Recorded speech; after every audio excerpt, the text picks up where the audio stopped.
Hi again, it's me, Stephanie Nichols. Now we're going to talk about alcohol use disorder, bipolar disorder, and trauma. And we're going to begin with trauma. So I know you guys are all well aware of and familiar with adverse childhood experiences, or ACEs.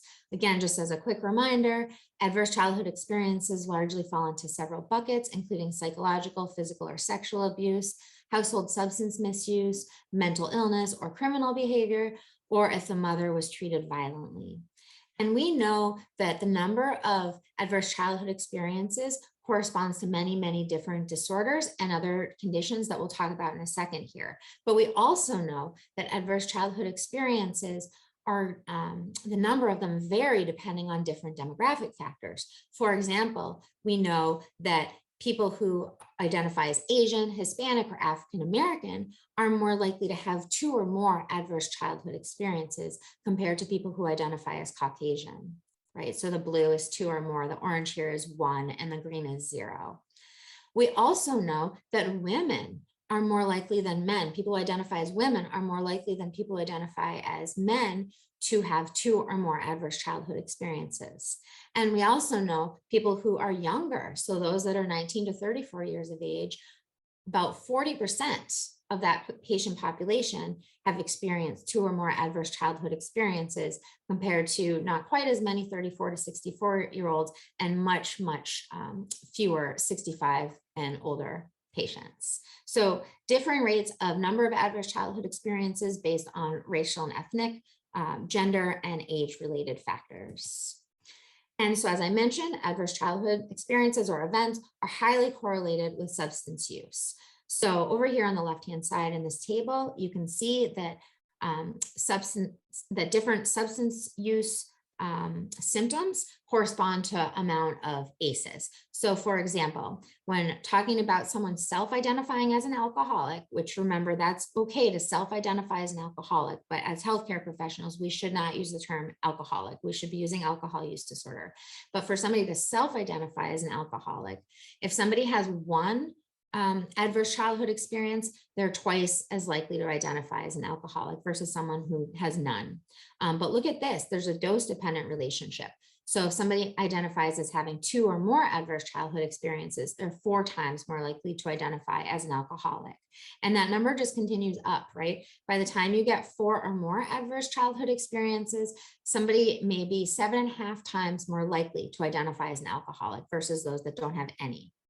The same thing holds true for using illicit drugs. You can see 1 almost doubles the risk, 2 triples the risk, and it continues to go up to almost 5 times increased risk.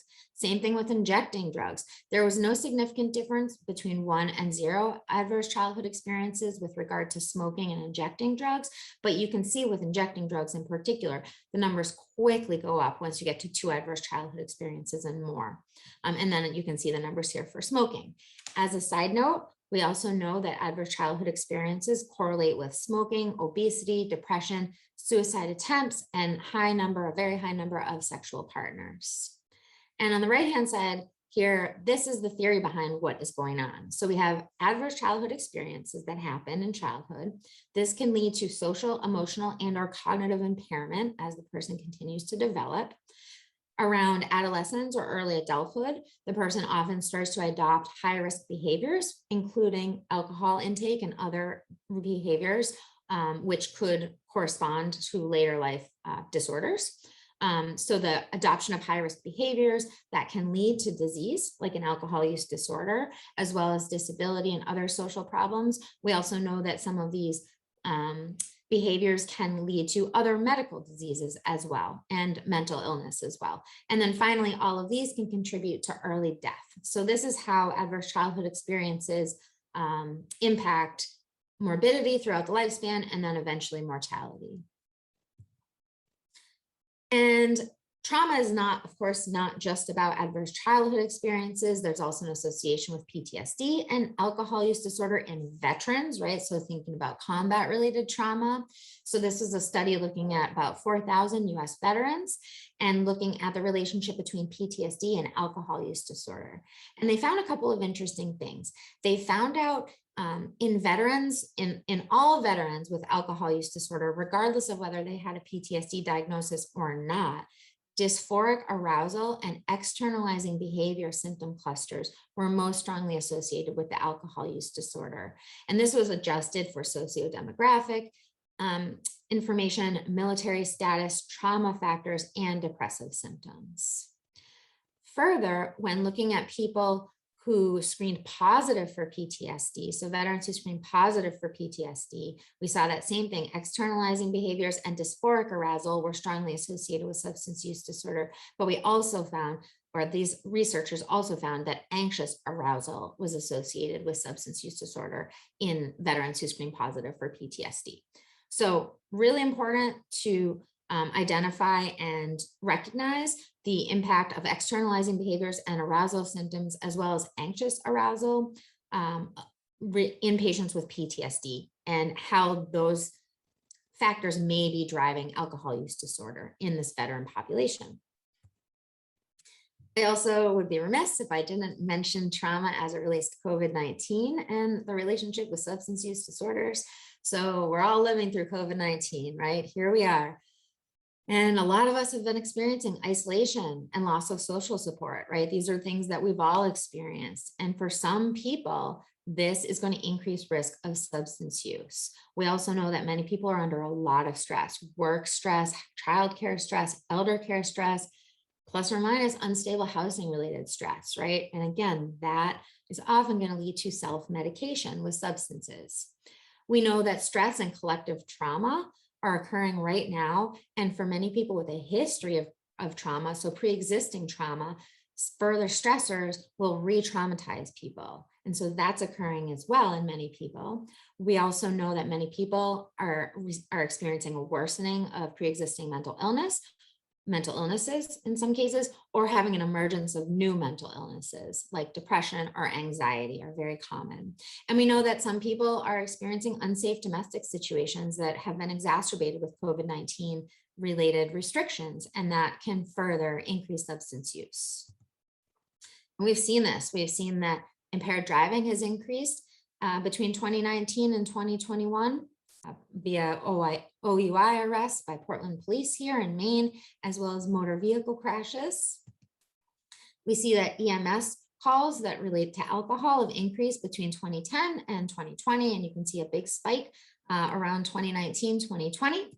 And we know that alcohol-related ED visits are increasing with COVID-19, and you can see that very clearly here at the beginning of the quarantine, and those alcohol-related ED visits spiking. They have come down a little bit from the early quarantine, but still have maintained a level above what they were at baseline.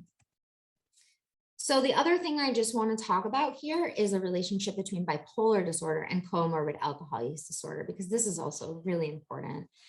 So we now realize that bipolar disorder actually shares common genetic factors with alcohol use disorder, as well as with nicotine dependence and anxiety disorders. So there's this genetic correlation between bipolar disorder and alcohol use disorder. And even when the researchers controlled for anxiety, this correlation between bipolar disorder and alcohol use disorder remained, right? And we know that about 50% of the genetic variants predisposing bipolar disorder also influences risk for alcohol use disorder. So that's pretty big, especially when we're talking about genetics of psychiatric diseases and disorders. So in people in general, and people with bipolar disorder, lifetime comorbid alcohol use disorder is greater than 50%. So more than half of people with bipolar disorder also have alcohol use disorder, or will at some point in their life. And this is more associated with people who are male, those who have additional substance use disorders, and those who have an irritable or hyperthymic temperament. So there was one study that looked at patients and tried to determine bipolar disorder or alcohol use disorder first. And they found that 87% of the people had bipolar disorder first. And those patients tended to have higher levels of the hyperthymic temperament, as well as comorbid stimulant use disorder and a manic polarity at onset. In contrast, the patients with alcohol use disorder first tended to be older, tended to have higher rates of comorbid sedative use and higher rates of comorbid anxiety disorders, and also at higher levels of irritable temperament and depressive polarity at onset. So One of the conclusions here is that the predominant polarity correlates with substance use and choice of substance. And bipolar disorder without substance use disorder was more likely to be predominantly manic.